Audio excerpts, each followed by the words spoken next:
Good evening and welcome to another installment of the New York Minute Sports Show. The Yankees are in a free fall up in Boston. It's New York Minute Sports. It's New York sports for New York nuts. Don't forget to like. Don't forget to subscribe. Let's go! Suck. You don't understand. I'm not supposed to be here. Open it. It's New York Minute Sports. Well, there you have it, folks. Welcome to another installment of the New York Minute Sports Show. Don't forget to like, don't forget to subscribe, and don't forget to visit the New York Nuts merch store. That's the beautiful blue link underneath the video.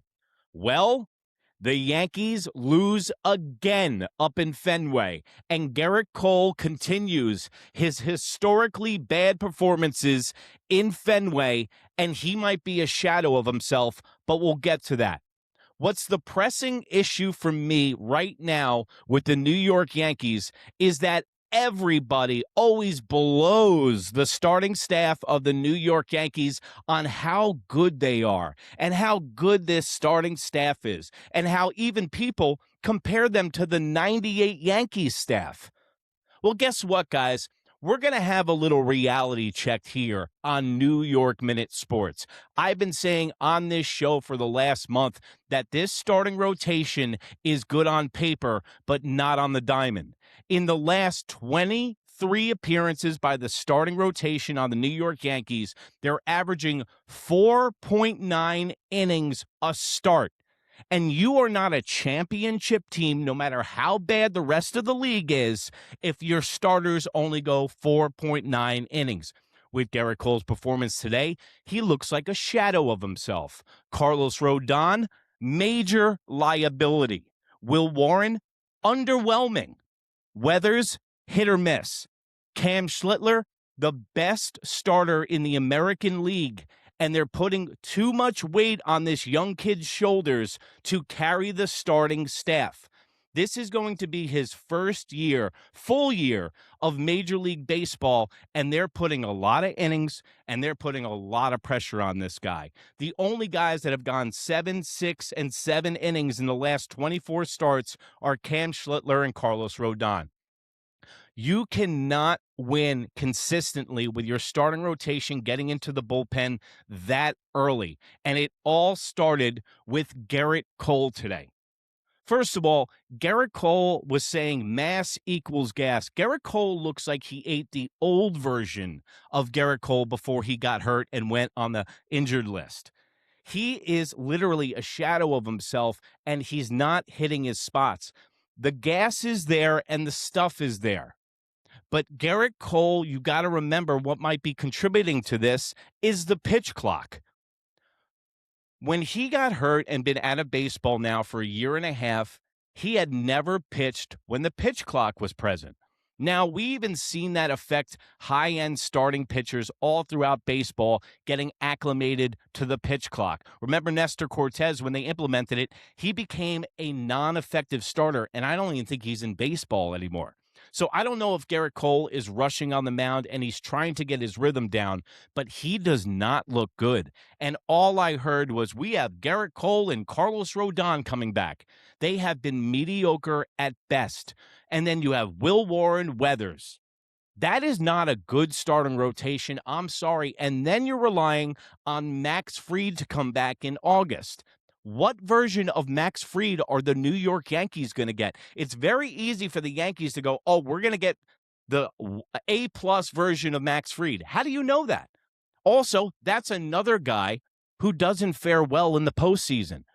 Carlos Rodon, scrambled eggs in his brain, chips in his elbow, gasses out in the third inning. Pressure does not do well with him. Look at what Will Warren did yesterday on the bump for the New York Yankees. He lacks tenacity, he lacks emotion, and he just meanders around the bump, and he's not effective. And then it's hit or miss from Weathers. Now, this leads me to the next open door on this conversation. Let me know in the comments below. I didn't feel like a month ago that we would have to pull the trigger on a Skubal deal, but I'm getting closer and closer. Every time another Yankees starter only goes 4.9 innings and we have to get into this mediocre bullpen, which we have, it's a recipe for disaster.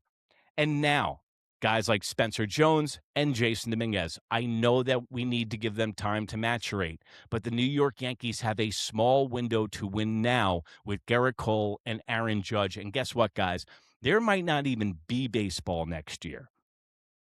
So the New York Yankees have a chance to win a chip this year with a poor American League, and they can get in, and anything can happen in the World Series.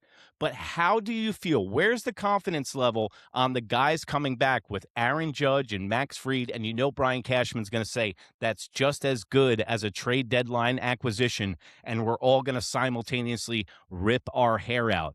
Garrett Cole went 5 innings pitched, 7 hits, 4 earned runs, 5 Ks, and 1 walk. It's not going to get it done today. Before Garrett Cole got hurt, he would give you 6 innings and 100 pitches. What do you think he's going to give us now? North of 35. And he's the elder statesman on this team. I think that the Yankees might have to package up their young guys and go and get Skubal, because now, when you get to the postseason, if you have a Cam Schlittler, Skubal, and if Garrett Cole turns it around, and Max Fried 1, 2, 3, 4, that can get you to the World Series. Now, the New York Yankees are the walking wounded, and I'm not pinning this Boone swoon on Aaron Babu. Whoa! Everybody is hurt. Did you see that lineup that they put out there yesterday? Now, everyone was complaining about that, but this is the thing.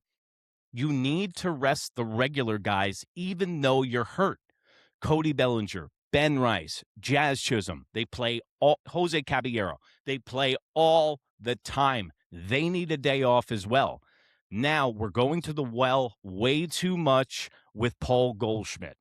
This guy is an older guy. He needs to get off his feet. And like I've said to nauseum on this show, last year they played him every day. He fell off a cliff after 3 months. This guy is going to need days off, and help is on the way. Apparently, Trent Grisham and McMahon will be back this week because the Yankees need help.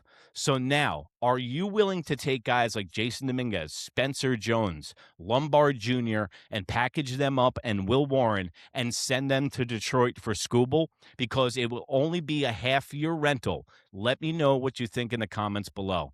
Now, the walking wounded of this Yankees offensive lineup, yes, I will give them that excuse, and this is not Aaron Boone's fault. But other guys being hurt on this team do not hinder you from playing a different style of baseball. Aaron Judge isn't walking through that door. Giancarlo Stanton isn't walking through that door. These guys are still waiting around for the home run, and that's the only way that they got to run today. And Schumann's been playing better. But the Yankees are sitting around waiting for a home run. No, you guys are going to have to start drawing walks, working at bats, fouling balls off, getting on base. With Anthony Volpe, Caballero, and Jazz Chisholm, you guys should be able to manufacture runs, sack flies, move runners over. I want to see a couple of bunts. Why not? Get something going on the base pads, because you guys are sitting around and now waiting for Paul Goldschmidt and Ben Rice to bail you out. Do we pull the lever on Skubal? Do we give him Lombard? Do we give him Spencer Jones? Do we give him Jason Dominguez? Do we give him whatever they ask for? Because that's going to push us over the edge. Because then in the postseason, if you can run with 3 starters and have a 4th for a safety valve. Schlittler, Skubal, and Garrett Cole. That seems like a formidable 3. But we don't know what Garrett Cole. If we're getting the 2 and 3 Garrett Cole, who can't hit his spots, he's going to be useless for us. And he makes a shitload of money. The Yankees are going to have to hold down the fort until help comes. This is not a good series. The Yankees have lost 7 out of 10 games. The June swoon came early. I understand that. But the New York Yankees are injured, and it's not their fault right now. But they need to control the situation that they can control. They need length from their starters. Pause. Real Diddy. Length from their starters. The bullpen's been all right, and they need to manufacture runs on the offensive side of the ball. Also, side note, did you guys watch it on ESPN? Because I know a lot of you listen to the game on the radio. But that ESPN broadcast is absolutely god-awful. I had to watch the whole game on mute. And also another thing, maybe I'm by myself on this one. When the Yankees are playing poorly, especially up in Fenway, I mute the broadcast. I can't listen. I can watch the poor play, but I can't also listen be told to me because I already know that they're playing poorly. So the Yankees, On the bright side of things, they're still in first place, okay?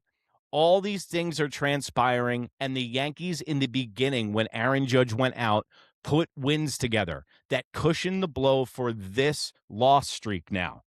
So the Yankees, at the end of the day, they're still in first, and their starting rotation is healthy. If their starting rotation starts giving them 6.5 innings consistently, you will see the wins start to pile up no matter what the offensive is doing. If you hinder the other team to runs and you score one more than them, you win. It's an easy formula. And find the formula over at New York Minute Sports on Instagram. Become a New York Nut for $1.99 a month. You get double the show for half the dough. Become a member, folks. It's a lot of fun. We got the Monday Baseball Show. Also, don't forget to like, don't forget to subscribe, and all the t-shirts shown during the show are made in the USA, just like yours truly at the New York Nuts merch store. And the Yankees, I'm sorry to say it, I think they might get swept in a 4-game set tomorrow because they need to show up and show out and stop this streak right now, because these are the kind of losses that come back to bite you in the ass at the end of the year, folks. And remember, if you can't be good, be bad, baby. Good night, Canada. Bye.